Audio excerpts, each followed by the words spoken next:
Warahmatullahi wabarakatuh. Selamat berjumpa kembali dengan Ibu Mari melalui pembelajaran kimia dengan moto kimia itu mudah, kimia itu menyenangkan dan asik. Pada pembelajaran kali ini kita akan membahas tentang perhitungan pada sel elektrolisis. Seperti kita ketahui, pada sel elektrolisis akibat pemberian arus listrik maka akan terjadi reaksi kimia, yaitu reaksi reduksi di katoda dan reaksi reoksidasi di anoda.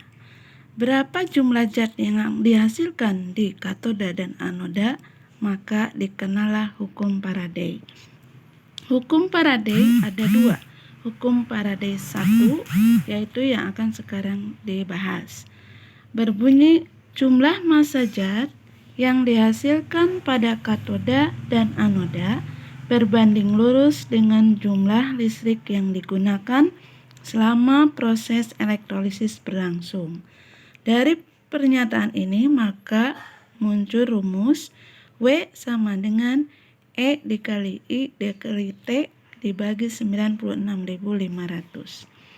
Karena E itu massa ekivalen dengan rumus AR atau massa atom relatif dibagi bilok, kita lambangkan AR dibagi N, maka bisa diturunkan rumus mencari W sama dengan E-nya kita ganti dengan AR dibagi N.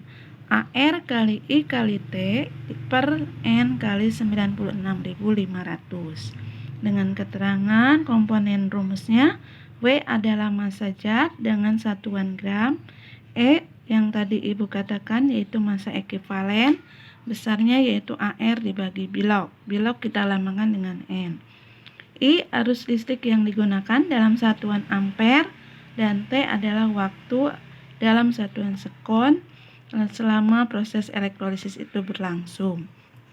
Nah, yang perlu diketahui, mungkin kalian akan bertanya mengenai bagaimana cara menentukan N. Maka langkahnya adalah buat dulu reaksi ionisasi. Misalnya senyawa AgNO3 akan terionisasi menjadi ion Ag+ dan NO3-. Yang kalian perhitungkan adalah logam Ag-nya itu, ion dari logam Ag+, berarti biloknya +1 maka N-nya adalah +1. Jadi ingat yang digunakan adalah ion logamnya. FeCl2 terionisasi menjadi Fe2+ dan 2Cl-. Maka yang dilihat adalah Fe2+ ini.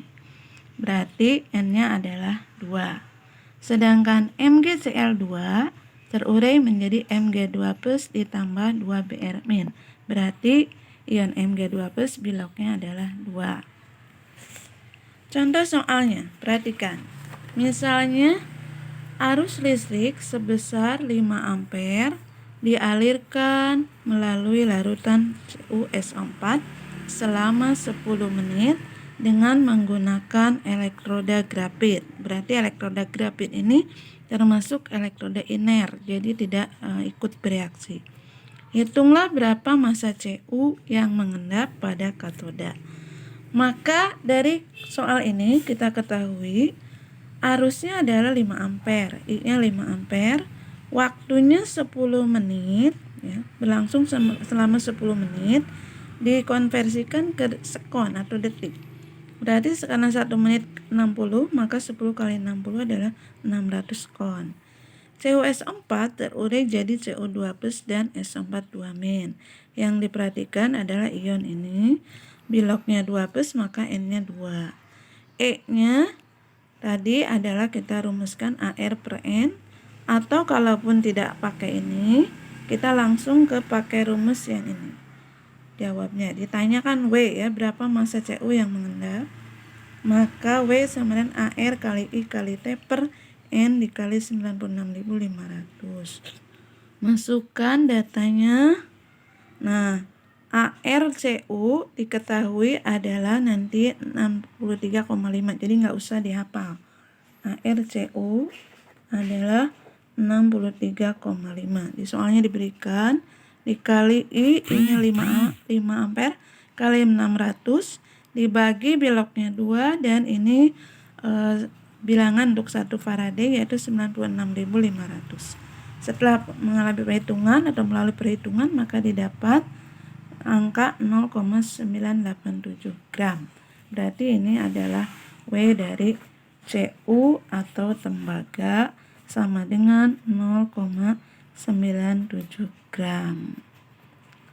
Demikian pembahasan untuk hukum Faraday 1. Semoga bermanfaat. Ibu akhiri, wassalamualaikum warahmatullahi wabarakatuh. Terima kasih atas perhatiannya.